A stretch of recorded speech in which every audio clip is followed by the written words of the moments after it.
Trump and Hegseth going after Senator Mark Kelly's retirement and rank may feel small and petty, but it's actually a really big deal.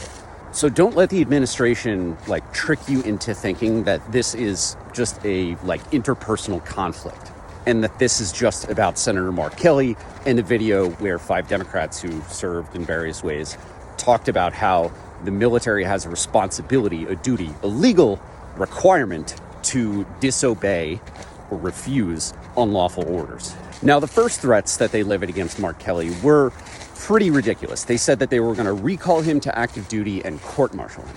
However, they came to the realization, they being Hegseth and Trump, they came to the realization that there is absolutely no way that they would succeed at court-martial, and there would be a bunch of evidence because there's discovery. It is a court proceeding.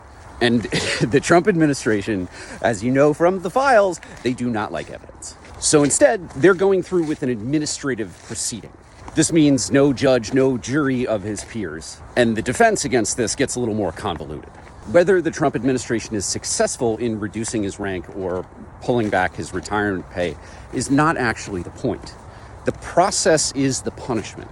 By going after Senator Mark Kelly, a retired Navy captain, this way, this is a signal to the entire officer corps. It's showing them by example that if you speak out against this rise of the fascist authoritarian Trump administration, that you will be punished and it will hurt. Senator Mark Kelly, he's a very big public figure. He's not going to have a problem fundraising for a legal defense here.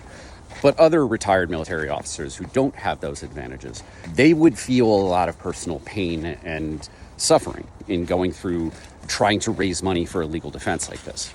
And with the scrutiny and the targeting by the Trump administration comes, the personal harassment and threats from the MAGA base that, may require people to hire security. Senator Mark Kelly can do that. But the average retired military officer who may want to speak out, they don't have those kinds of resources. And though this threat, what is happening to Senator Mark Kelly, may feel new, it's something that MAGA has been talking about for 10 years now.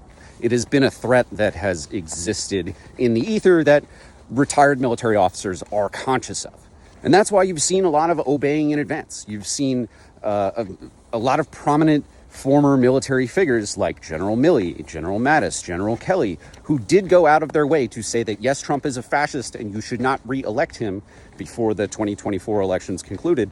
They've been much more quiet recently because they know that their livelihood is on the line. And that's why I want to bring your attention to General Honore. General Honore is someone who has been speaking out with his full chest. Pretty much every opportunity that he gets, he talks about how the Trump administration is using the military inappropriately at home and abroad, and how Trump's misuse of the military is eroding America's faith in the United States military in a way that is going to have disastrous effects at home and abroad. Now, I had the privilege of interviewing Russell Honore, General Honore, last month on my podcast On Offense. And you can listen to that interview anywhere that you download podcasts. It's also on the video apps that I can't say for this video because I'm going to post it across every app, and they punished me for that, right? So just look for On Offense with Chris Goldsmith and search for General Honore, and you'll get a deep dive into why more generals have not been speaking out, but why General Honore is putting his livelihood and life on the line. And that will help you understand why what's happening to Senator Mark Kelly, retired captain from the Navy, is not just about Mark Kelly.